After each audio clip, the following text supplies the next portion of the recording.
Yes class, आज हम बात करने वाले हैं एवोल्यूशन के बारे में। एवोल्यूशन में होता क्या है? एवोल्यूशन लिविंग ऑर्गेनिजम्स में जो ग्रेजुअल चेंजेस आती है मिलियंस ऑफ ईयर्स में, उनके बारे में बात करता है।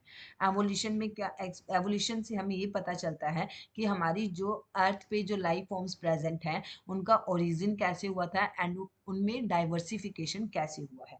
ओके, एवोल्यूशनरी बायोलॉजी स्टडी होती है कि हमारी लाइफ फॉर्म्स हमारी अर्थ पे कैसे बनी है। Next is origin of universe. हम ओरिजिन ऑफ यूनिवर्स के बारे में बात करेंगे। जो हमारा यूनिवर्स है ये बहुत ज़्यादा वास्ट है। जब stars are many light years away, जो स्टार्स होते हैं वो हमसे बहुत ज़्यादा लाइट ईयर्स अवे हैं।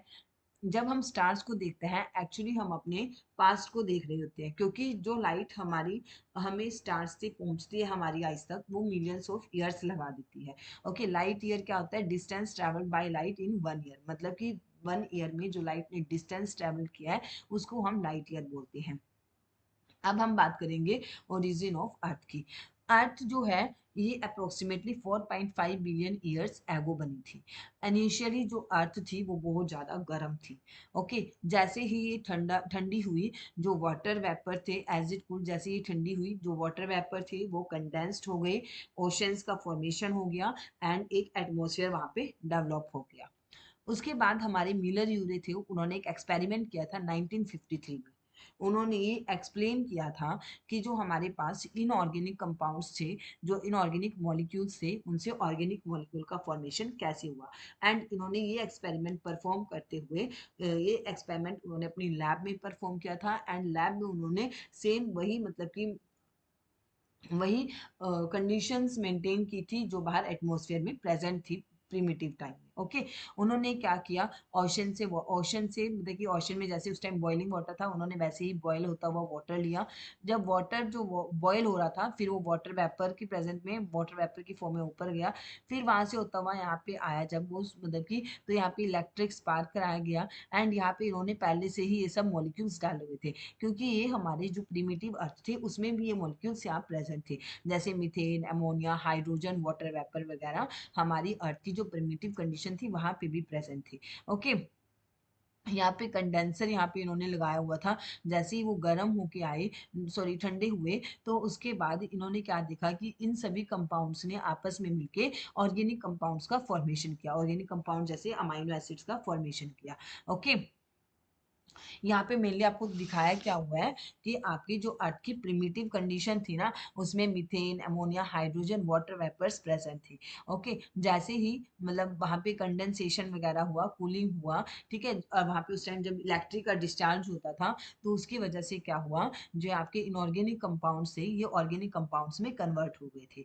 ठीक है, यहाँ पे इन्होंने रिजल्ट भी बताया हुआ है कि amino acids and other organic compounds का यहाँ पे फॉर्मेशन हो गया आपके इनऑर्गेनिक कंपाउंड्स से। एंड कंक्लूजन क्या निकाला इन्होंने कि जो ऑर्गेनिक मॉलिक्यूल्स हैं उनका फॉर्मेशन किया जा सकता है इनऑर्गेनिक कंपाउंड से जो कि हमारी प्रिमिटिव अर्थ कंडीशन में प्रेजेंट थे। एंड आपके इनऑर्गेनिक सब्सटेंसेस कौन कौन है? आपके methane, ammonia, hydrogen, water vapour. Okay, इनसे इन्होंने किसका फॉर्मेशन करके दिखाया था लैब में? ऑर्गेनिक कंपाउंड्स का, जैसे अमाइनो एसिड्स का। Miller and Urey did not create life, they only synthesised organic molecule. ये आपने याद रखना है कि मिलर एंड यूरे ने सिर्फ ऑर्गेनिक मॉलिक्यूल्स का सिंथेसाइज करा के दिखाया था, ना कि लाइफ का सिंथेसाइज किया था उन्होंने। Okay, next is origin of life. आज की मॉडर्न साइंटिफिक थ्योरी के अकॉर्डिंग क्या है कि जो हमारी लाइफ है ये अप्रोक्सीमेटली 3.5 टू 4 बिलियन ईयर्स ही ओरिजिनेट हो गई थी।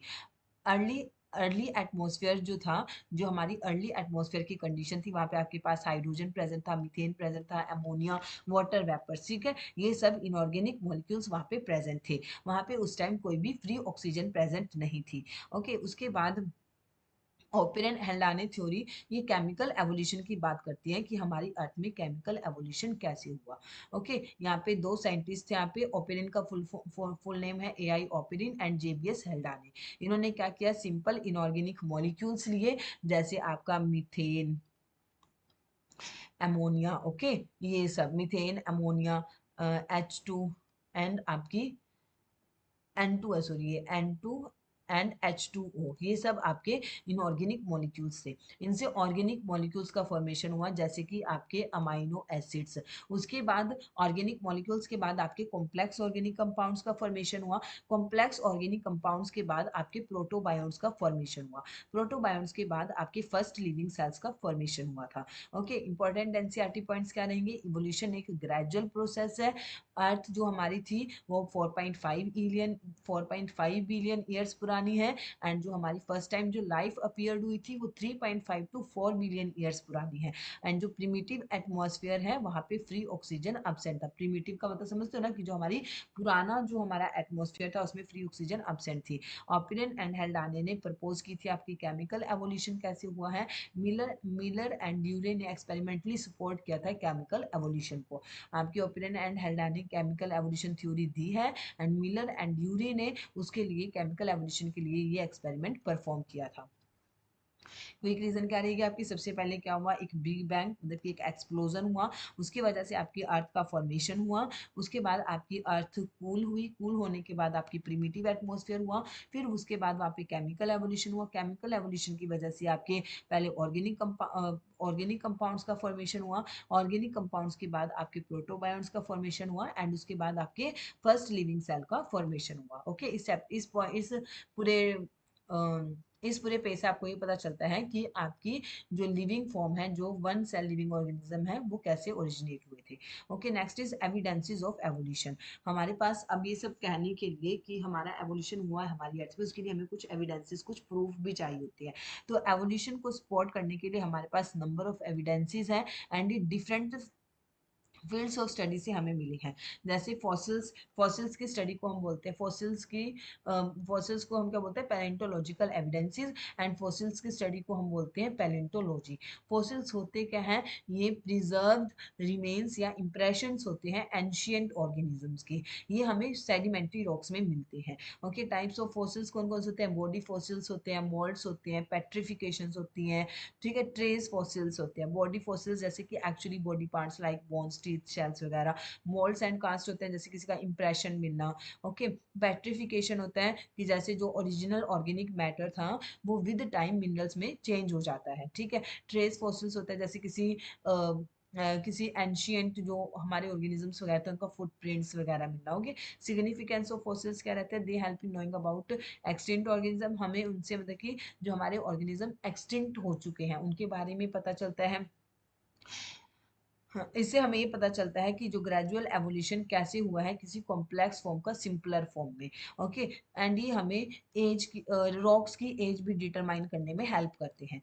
नेक्स्ट इज फॉर एग्जांपल है यहाँ पे Archaeopteryx shows characters of both reptiles and birds. आपका जो आर्क्यूप्टेरिक्स है इसमें characters both reptiles and birds के प्रेजेंट होते हैं। Resemble reptiles in having teeth, ये रेप्टाइल से रिजेंबल करता है क्योंकि इसमें टीथ होते हैं एंड लॉन्ग बोनी टेल होती है। एंड रिजेंबल बर्ड्स क्योंकि इनके पास फेदर्स होते हैं एंड विंग्स होती हैं। Next is year comparative anatomy. Comparative anatomy होती है जब हम किसी चीज की मॉर्फोलॉजिकल एविडेंसेस से पता चलता है। ठीक है, हम यहाँ पे किस चीज को कंपेयर करते हैं? हम यहाँ पे कंपेयर करते हैं डिफरेंट ऑर्गेनिजम्स के बॉडी पार्ट्स को। ओके, यहाँ पे आते हैं आपकी जैसे homologous organs, analogous organs and vestigial organs. Homologous organs क्या होती हैं आपकी? जिनका सेम बेसिक स्ट्रक्चर होता है बट वो फंक्शंस डिफरेंट परफॉर्म करना शुरू कर देती हैं। ओके, जो इनका जो बेसिक स्ट्रक्चर होता है वो सिमिलर होता है बट ये फंक्शंस डिफरेंट परफॉर्म करती हैं। ठीक है, मतलब क्या हुआ कि इनका ओरिजिन कॉमन था बट ये डाइवर्ज हो गई। ये डाइवर्जेंट एवोल्यूशन को शो करती है, मतलब कि अलग अलग डायरेक्शन में चली गई। ओके, जैसे कि जो आपका ह्यूमन, कैट, वेल, बैट होता है, ये सब किससे मिलकर बनी होती हैं? Humerus, radius, ulna, carpus, metacarpus, phalanges, ये सब इनमें बोन्स प्रेजेंट होती हैं। ठीक है, इनका फोर लिम्ब बनाने के लिए, बट ये क्या करते हैं? डिफरेंट डिफरेंट फंक्शंस परफॉर्म करना शुरू कर देती हैं। नेक्स्ट आपके पास और भी एग्जांपल्स है यहाँ पे। एनालोगस ऑर्गेन्स क्या होती हैं? जिनका डिफरेंट स्ट्रक्चर प्लान होता है बट सेम फंक्शंस होते हैं। मतलब इनकी जो ओरिजिन होती है वो डिफरेंट होता है बट ये फंक्शन सेम परफॉर्म करना शुरू कर देते हैं। यहाँ पे आपका कन्वर्जेंट एवोल्यूशन होता है, मतलब कि जो डिफरेंट डिफरेंट साइड से कन्वर्ज होकर एक पॉइंट में मिल गए तो इसको हम बोलते हैं कन्वर्जेंट एवोल्यूशन। एग्जांपल है आपका जैसे बटरफ्लाई के विंग्स और बर्ड्स के विंग्स। ठीक है, इनका ओरिजिन डिफरेंट हुआ है बट ये फंक्शन सेम परफॉर्म कर रही है। Next is your vestigial organs.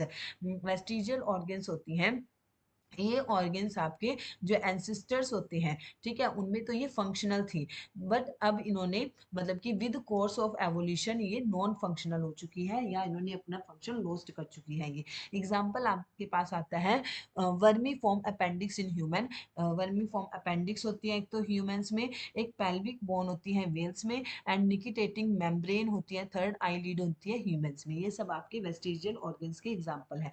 Next is your connecting links. organisms that exhibit character intermediate between two groups। connecting links कौन से होते हैं? ये organisms होते हैं, इनमें मतलब कि जो characters present होते हैं ना, वो आपको किसी two groups के बीच के intermediate लगते हैं, कि कुछ मतलब कि वो characters आपके दो groups में present होते हैं। they show relationship between two groups। यहाँ से आपको किसी two groups of organisms के बीच में relationship के बारे में पता चलता है। examples आता है आपके पेरीपेटस। यहाँ पे ये जो पेरीपेटस होते हैं, ये किसके बीच में मतलब कि रिलेशनशिप शो करता है? एनालिडा एंड आर्थ्रोपोडा के बीच में। लंग फिश होती है, ये किनके बीच में आपको किनके बीच में सिमिलैरिटी शो करती है? फिशेज एंड एम्फीबियंस के बीच में। आर्क्योपेट्रिक्स होते हैं, ये रेप्टाइल्स एंड बर्ड्स के बीच में सिमिलैरिटीज शो करते हैं। ओके, ये कनेक्टिंग लिंक होता है। Next is your comparative embryology. क्या यहाँ पे क्या होता है कि जो आपके डिफरेंट वर्टिब्रेट्स की एम्ब्रियो होती है, ठीक है, वो क्या होती है? अर्ली स्टेजेस में सिमिलर होती है, बट जैसे ही डेवलपमेंट होती है उनकी, तो उनमें डिफरेंसेस आना शुरू हो जाते हैं। ठीक है, यहाँ से हमें पता चलता है कि जो इनका एंसिस्टर है वो सेम रहा होगा। ओके, जैसे ये फिश, सैलमेंडर, टॉर्टोइस, चिक, रैबिट, ह्यूमंस, जब इनकी एम्ब्रियोलॉजिकल डेवलपमेंट हो रही होती है, तो इनमें कुछ एक दो करेक्टर सिमिलर होता है, बट विद टाइम क्या होता है, जैसे ही एम्ब्रियो की डेवलपमेंट होती है, तो वो मतलब कि जैसे वो उनमें चेंजेस आना शुरू हो जाते हैं। ठीक है, fossils give direct evidence of evolution. Fossil से हमें डायरेक्ट एविडेंस मिलता है एवोल्यूशन का। होमोलोगस ऑर्गन डाइवर्जेंट एवोल्यूशन को शो करते हैं, एनालोगस ऑर्गन कन्वर्जेंट एवोल्यूशन को शो करते हैं। वेस्टिजियल ऑर्गन्स जो है ये रिजल्ट ऑफ डिसयूज है, एंड एम्ब्रियोलॉजिकल सिमिलैरिटी आपके कॉमन एंसेस्टर के बारे में बताती है। ओके, नेक्स्ट पार्ट रहेगा आपका adaptive radiation and biological evolution के बारे में। एडेप्टिव रेडिएशन क्या होता है? ये यहाँ पे क्या होता है? एवोल्यूशनरी डाइवर्जेंस होता है। यहाँ पे one ancestral species into different forms for occupying different ecological निश। यहाँ पे क्या होता है? एवोल्यूशनरी डाइवर्जेंस हुआ है, ठीक है, एक एंसेस्ट्रल स्पीसीज का डिफरेंट फॉर्म्स में, एंड उन्होंने इकोलॉजिकल निश भी डिफरेंट ऑक्यूपाई कर ली है। ठीक है, जैसे यहाँ पे ये कॉमन एंसेस्टर था आपके पास, यहाँ पे ये कॉमन एंसेस्टर गिवन है। अभी यहाँ पे डाइवर्ज हो चुकी है, एंड यहाँ पे इन्होंने डिफरेंट निश ऑक्यूपाई कर लिया, मतलब कि डिफरेंट डिफरेंट जगह पे रहने लगी है। ठीक है, तो हम इसको क्या बोलते हैं? Adaptive radiation. ये होता कब है? जब न्यू हैबिटेट्स प्रेजेंट होता है, एंड वहाँ पे लिटिल कंपटीशन होता है, वहाँ पे कंपटीशन ना के बराबर होता है। जैसे ये अलग अलग निश में गई हैं, तो क्या हुआ यहाँ पे पहले तो ये जगह निश प्रेजेंट थी, तभी यहाँ पे आई है। उसके बाद यहाँ पे कंपटीशन भी बहुत कम था। ठीक है, कॉमन एंसेस्टर क्या था? फिंच थी एक टाइप की। उसके बाद क्या हुआ? जब ये डिफरेंट डिफरेंट जगह पे गई, ठीक है, और ये क्या हुआ? वहाँ पे जाके स्पीसीज में कन्वर्ट हो गई। तो इन्होंने क्या किया? यहाँ पे जैसे लीफ ईटर, ये लीफ ईटर बन गई, ये नेक्टर ईटर बन गई, ये सीड ईटर बन गई, ये cactus eater, bird eater, insect eater, ठीक है, ग्रब ईटर्स, ये सब चेंज हो गई। एग्जाम्पल्स है आपके पास डार्विन फिंचेस ऑफ गैलोपैगोस आइलैंड का, जो यहाँ पे डिफरेंट फॉर्म्स इवॉल्व हो जाती हैं डिफरेंट इन्वायरमेंटल कंडीशंस को अडेप्ट करने के लिए। ओके, एग्जाम्पल्स है आपका डार्विन फिंचेस का। डार्विन फिंचेस में क्या था? यहाँ पे क्या हुआ? कम से कम 13 स्पीसीज ऑफ फिंचेस इवॉल्व हो गई थी सिर्फ एक कॉमन एंसेस्टर से। ओके, उनके क्या हुआ? इनकी डिफरेंट डिफरेंट टाइप्स की बीक बन गई according to their food and habitat. जो इनको वहां पे जाके फूड एंड हैबिटेट्स मिला, उसके अकॉर्डिंग इनकी बीक्स में डिफरेंट हो गई, इनकी बीक्स डिफरेंट हो गई, एंड ये आपका एडेप्टिव रेडिएशन का एक कॉमन एग्जाम्पल है। सिग्निफिकेंस, इससे क्या हुआ? ग्रेटर डाइवर्सिटी ऑफ ऑर्गेनिजम्स का फॉर्मेशन हो गया, एंड इससे जो डिफरेंट इकोलॉजिकल निश जो प्रेजेंट थे वो भी सब ऑक्यूपाई हो गए, एंड ये एवोल्यूशन का एक बहुत इंपॉर्टेंट प्रोसेस है। एडेप्टिव रेडिएशन अकर इन न्यू हैबिटेट्स। जो एडेप्टिव रेडिएशन होता है वो किसी न्यू हैबिटेट में जाके होता है। डार्विन फिंचेस इसका एक गुड एग्जांपल है। यहाँ से क्या होता है? वन एंसेस्टर स्पीसीज से मैनी डिफरेंट फॉर्म्स का फॉर्मेशन होता है। Okay, next is biological evolution. Biological evolution biological evolution में क्या होता है कि आपके हेरिटेबल करेक्टर्स में चेंज आते हैं, आपकी पॉपुलेशन के हेरिटेबल करेक्टर्स में चेंज आता है over generations. Okay, biological evolution में क्या होता है, आपके हेरिटेबल करेक्टर्स में मींस आपके जीन्स में, जीन्स ऑफ पॉपुलेशन में चेंज आता है जनरेशन टू जनरेशन। ओके, ये आपकी जो बायोलॉजिकल एवोल्यूशन होता है ये पॉपुलेशन लेवल पे होता है एंड इससे न्यू स्पीसीज का ओरिजिन होता है। इससे क्या होती है, आपकी न्यू स्पीसीज का फॉर्मेशन होती है। एंड फैक्टर्स कौन कौन से अफेक्ट करते हैं एवोल्यूशन को, genetic variation, natural selection, mutation, genetic drift, gene flow, reproductive isolation. अब हम यहाँ पे पढ़े, evolution is drive bye variation and shaped by natural selection. Evolution होता क्या है, एवोल्यूशन वेरिएशन की वेरिएशन से होता है एंड ये नेचुरल सिलेक्शन इसे शेप करती है। ओके, पैटर्न्स ऑफ एवोल्यूशन क्या क्या रहेंगे, एक तो है आपके ग्रेजुअलिज्म, कि यहाँ पे देखो धीरे धीरे धीरे धीरे इसका साइज बड़ा होता जा रहा है। ओके, यहाँ पे क्या हुआ, evolution occur slowly and gradually, यहाँ पे एवोल्यूशन धीरे धीरे हो रहा है एंड ग्रेजुअली हो रहा है। ओके, स्मॉल चेंजेस एक्यूमुलेट होते हैं एक लंबे टाइम में। एंड एग्जाम्पल है यहाँ पे एवोल्यूशन ऑफ हॉर्स का, जो हॉर्स का एवोल्यूशन हुआ है ये ग्रेजुअलिज्म टाइप के एवोल्यूशन का एग्जाम्पल है। Next is your punctuated equilibrium. यहाँ पे क्या होता है, यहाँ पे क्या होता है, एक लॉन्ग टाइम तक क्या रहता है, यहाँ पे स्टेबिलिटी रहती है, कोई चेंज नहीं आता। उसके बाद क्या होता है, एक शॉर्ट पीरियड आता है उसमें एकदम से बहुत ज्यादा चेंज हो जाता है। उसके बाद दोबारा फिर टाइम आता है, लॉन्ग पीरियड आता है, इस टाइम कोई चेंज नहीं आता है, यहाँ पे कोई भी चेंज नहीं है ना, यहाँ पे स्टैटिक कंडीशन आपकी शो की हुई है। यहाँ पे दोबारा फिर थोड़ा, यहाँ पे फिर एकदम से चेंज आता है एंड यहाँ पे दोबारा फिर स्टेबल हो जाता है। ठीक है, यहाँ पे क्या आता है, लॉन्ग पीरियड ऑफ लिटल और नो चेंज, स्टैटिस। यहाँ पे क्या रहता है, लॉन्ग पीरियड ऐसा रहता है जहाँ पे कोई चेंज नहीं आता। उसके बाद क्या होता है, एक शॉर्ट पीरियड आता है जहाँ पे एकदम से रैपिड चेंज आता है, इसको हम बोलते हैं पंक्चुएटेड इक्विलिब्रियम। ओके, यहाँ पे एग्जांपल रहता है आपका fossil record of some invertebrates का। की समरी क्या रहेगी, एडेप्टिव रेडिएशन, वन एंसेस्टर से many forms for different niche. ठीक है, एडेप्टिव रेडिएशन में क्या हुआ, आपके वन एंसेस्टर होता है उससे मैनी फॉर्म्स जनरेट हो जाती है फॉर डिफरेंट निश, निश होते हैं डिफरेंट डिफरेंट जगह के लिए, एरिया के लिए। ठीक है, बायोलॉजिकल एवोल्यूशन में क्या होता है, आपके हेरिटेबल करेक्टर्स में चेंज आते हैं पॉपुलेशन में over generation, generation to generation में ये चेंज आते हैं। ठीक है, टू पैटर्न्स होते हैं आपके एवोल्यूशन के, one is gradualism and the other one is your punctuated equilibrium. Next is your mechanism of evolution. ठीक है, evolution occur through certain basic mechanism, मतलब कि एवोल्यूशन होता कैसे है, एवोल्यूशन के लिए कुछ सर्टेन बेसिक मैकेनिज्म्स होते हैं जिसकी वजह से जीन पूल में चेंज आता है पॉपुलेशन में जनरेशन टू जनरेशन, मतलब आपका जो जीन का पूल होता है उसमें पॉपुलेशन में जनरेशन टू जनरेशन चेंज आते रहते हैं। म्यूटेशन क्या होता है, सबसे पहले हम बात करेंगे म्यूटेशन का। आपका जो एवोल्यूशन होता है वो किसकी वजह से होता है, म्यूटेशन की वजह से होता है। ठीक है, mutation is the sudden heritable and discontinuous change in genetic material. Mutation क्या होता है, एक आपका sudden heritable and discontinuous change होता है जेनेटिक मटेरियल में। ओके, यहाँ पे क्या होता है, म्यूटेशन आपका सडन होता है, हेरिटेबल होता है, मतलब कि one generation to next generation में इनहेरिट किया जाता है, ट्रांसफर किया जाता है। ये एक डिसकंटिन्यूअस चेंज होता है आपके जेनेटिक मटेरियल में। इससे क्या होता है, न्यू वेरिएशंस का प्रोडक्शन होता है एंड ये आपकी जो वेरिएशंस होती है ये एक अल्टीमेट सोर्स माना जाता है वेरिएशंस के लिए। एंड मोस्ट ऑफ दी जो म्यूटेशंस होती हैं वो हार्मफुल होती हैं, बट सम म्यूटेशंस जो होती हैं वो बेनिफिशियल भी हो सकती हैं। ठीक है, एग्जांपल्स जैसे सिकल सेल अनीमिया जो ह्यूमन में एक डिसीज होती है वो पॉइंट म्यूटेशन की वजह से होती है। आपका जैसे सपोज करो कोई नॉर्मल जीन था, जैसे हीमोग्लोबिन ए है, HbA है, ठीक है, ये नॉर्मल जीन था, यहाँ पे आपके पास कोड प्रेजेंट था GAG जो कि कोड करता था एक ग्लूटेमिक एसिड को। ओके, ग्लूटेमिक एसिड क्या है आपके, एक अमाइनो एसिड को रिप्रेजेंट करता है। ओके, तो एक पॉइंट म्यूटेशन हुआ, यहाँ पे ए की बजाय यहाँ पे टी आ गया। ठीक है, म्यूटेंट जीन में, तो अब ये क्या बन गया GTG, अब ये कोड करता है आपके वेलिन अमाइनो एसिड के लिए। यहाँ पे जो चेंज हुआ अमाइनो एसिड में, इसकी वजह से आपके हीमोग्लोबिन की स्ट्रक्चर में चेंज आया एंड हीमोग्लोबिन की स्ट्रक्चर में चेंज आने की वजह से यहाँ पे आपको डिसीज हो गई सिकल सेल अनीमिया। ओके, ये आपका म्यूटेशन का एग्जाम्पल है आपका। Next is your natural selection. Natural selection की वजह से कुछ चेंजेस आते हैं। यहाँ पे क्या होता है कि आपकी जो नेचर होती है वो सिलेक्ट करती है फिटेस्ट इंडिविजुअल को सरवाइव करने के लिए। इंडिविजुअल्स जो बेटर एडेप्टेड होते हैं अपने इन्वायरमेंट से, वो ज़्यादा सरवाइव करते हैं एंड ज़्यादा रिप्रोड्यूस करते हैं।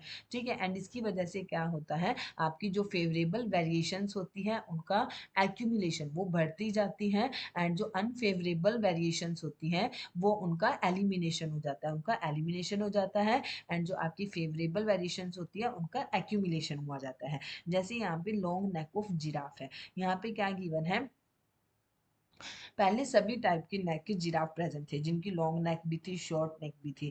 ठीक है, अब जो शॉर्ट नेक जिराफ थे, अब वो मतलब कि इन लंबे लंबे प्लांट्स पे ईट नहीं कर पा रहे थे, अब वो ईट नहीं कर पा रहे थे, जो उनकी एनर्जी की जो डिमांड थी वो फुलफिल नहीं हो पा रही थी, वो स्टार्व कर रहे थे। ठीक है, but variation in neck present थी, कुछ लॉन्ग नेक के जिराफ थे, कुछ शॉर्ट नेक के जिराफ थे। अब जिनमें लॉन्ग नेक थी, ठीक है, जिनमें लॉन्ग नेक जिराफ थे वो अच्छे से ईट कर पा रहे थे लॉन्ग लॉन्ग प्लांट्स पे।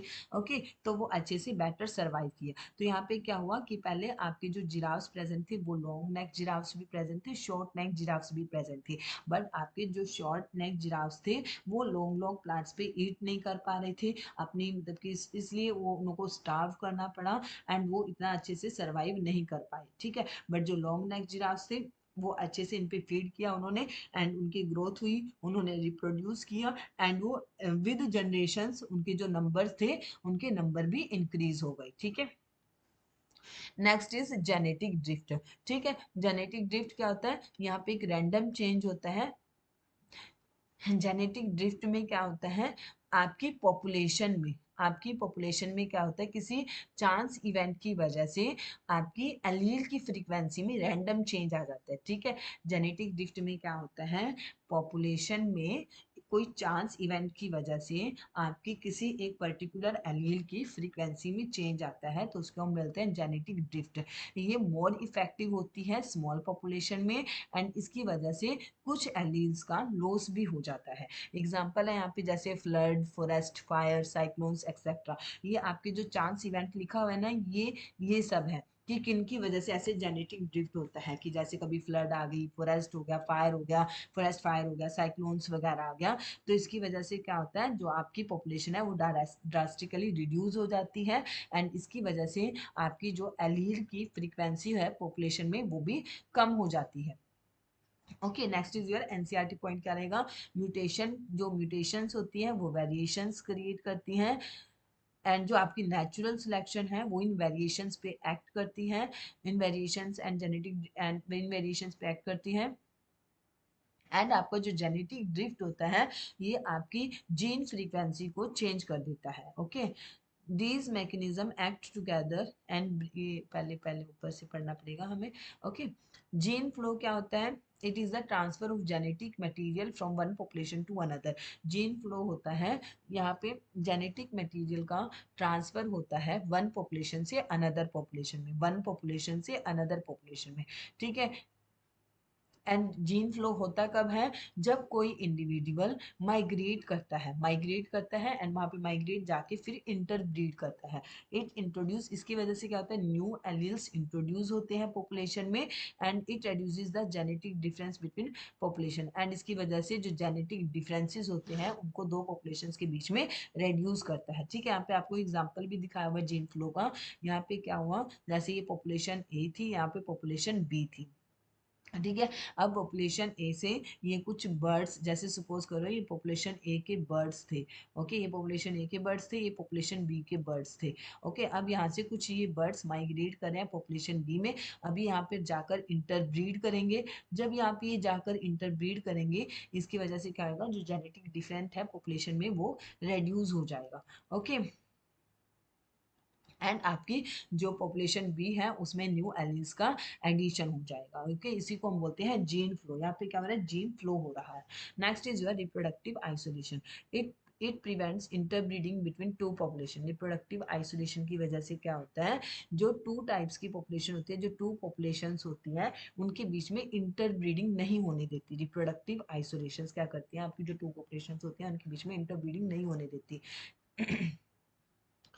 ये एक स्टेप होता है जिससे न्यू स्पीसीज का फॉर्मेशन होता है। ठीक है, ये टू टाइप्स का हो सकता है। एक तो होता है प्री जाइगोटिक आइसोलेशन एंड एक होता है पोस्ट जाइगोटिक आइसोलेशन। मतलब कि फर्टिलाइजेशन से पहले जब रिप्रोडक्शन को रोका जा रहा है। एक है जब आपकी फर्टिलाइजेशन तो हो गई बट उसके बाद भी कुछ मतलब कि मतलब कुछ उन दोनों पॉपुलेशन में इफेक्ट्स थे जिसकी वजह से रिप्रोडक्टिव आइसोलेशन हो गया एंड वो दो स्पीसीज की फॉर्म में बन गई। ठीक है, जैसे हैबिटेट आइसोलेशन। अब आप ऐसे सोच सकते हो कि जैसे ये जैसे यहाँ पे टू पॉपुलेशंस हैं।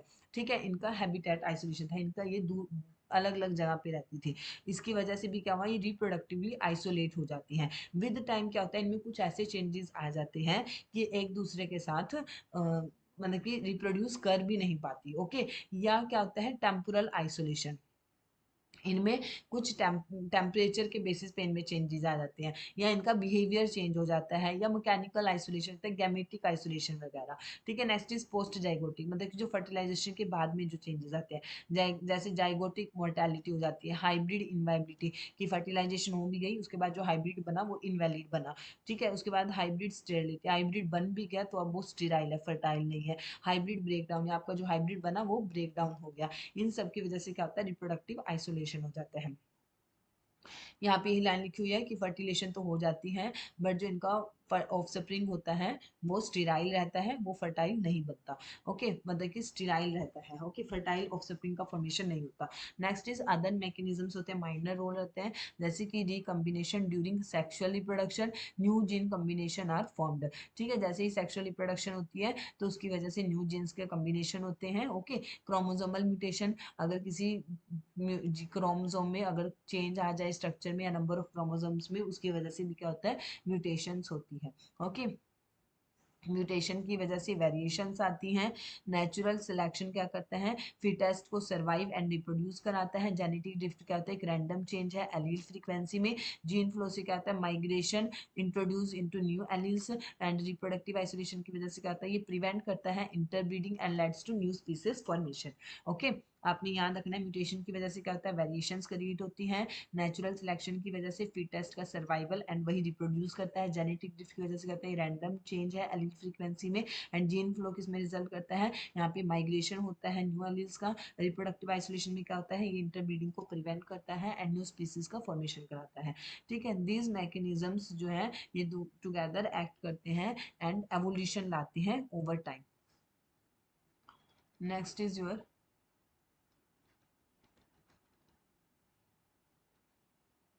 Hardy Weinberg principal. ओके, ये हम नेक्स्ट वीडियो में कवर करेंगे।